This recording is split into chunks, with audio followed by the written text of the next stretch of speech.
रहस्यमयी ट्रेन भाग 2। सुबह के समय स्टेशन मास्टर ने रोहित का बैग उठाया और इधर उधर देखा, लेकिन वह कहीं नहीं था।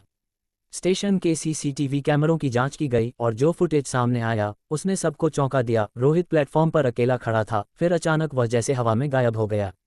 इसी बीच रोहित की आंखें खुलीं। वह किसी अजीबोगरीब जगह पर था, चारों ओर कोहरा, धुंधली रोशनी और एक खाली स्टेशन। वहां एक बोर्ड टंगा था जिस पर लिखा था भूतिया जंक्शन। वह घबरा गया। चारों ओर देखने पर उसने पाया कि वही रहस्यमयी ट्रेन अब भी वहां खड़ी थी, लेकिन यात्री धीरे धीरे उसमें से उतर रहे थे। उनके चेहरे पीले, आंखें गहरी और कपड़े पुराने जमाने के थे। एक बूढ़ा आदमी उसकी तरफ बढ़ा और बोला, तुम जिंदा हो? तुम यहाँ कैसे आए? रोहित हकलाया, मैं ट्रेन में चढ़ा था, लेकिन ये कौन सी जगह है? बूढ़े आदमी ने गहरी सांस ली और कहा, यह उन लोगों का आखिरी पड़ाव है जो इस दुनिया को छोड़ चुके हैं। ये ट्रेन सिर्फ आत्माओं को लेकर आती है, लेकिन तुम जीवित हो, तुम्हें यहाँ नहीं होना चाहिए। रोहित की रीढ़ में सिहरन दौड़ गई। उसने तुरंत वापस जाने का रास्ता पूछा। बूढ़े ने इशारा किया, ट्रेन अभी कुछ देर और रुकेगी।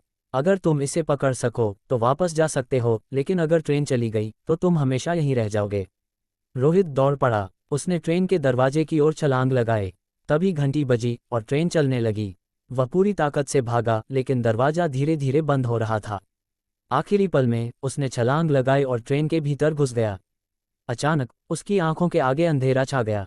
जब उसे होश आया तो वह प्लेटफॉर्म पर पड़ा था। स्टेशन मास्टर और कुछ लोग उसे घेर कर खड़े थे। तुम ठीक हो? स्टेशन मास्टर ने पूछा। रोहित हांफते हुए उठा और चारों ओर देखा, सब कुछ सामान्य था। लेकिन उसकी मुट्ठी में एक अजीब चीज थी, एक पुराना जर्जर ट्रेन टिकट जिस पर लिखा था भूतिया जंक्शन, एक तरफा यात्रा। रोहित के रोंगटे खड़े हो गए। क्या ये सपना था या वह सच में मौत की ट्रेन से वापस आया था?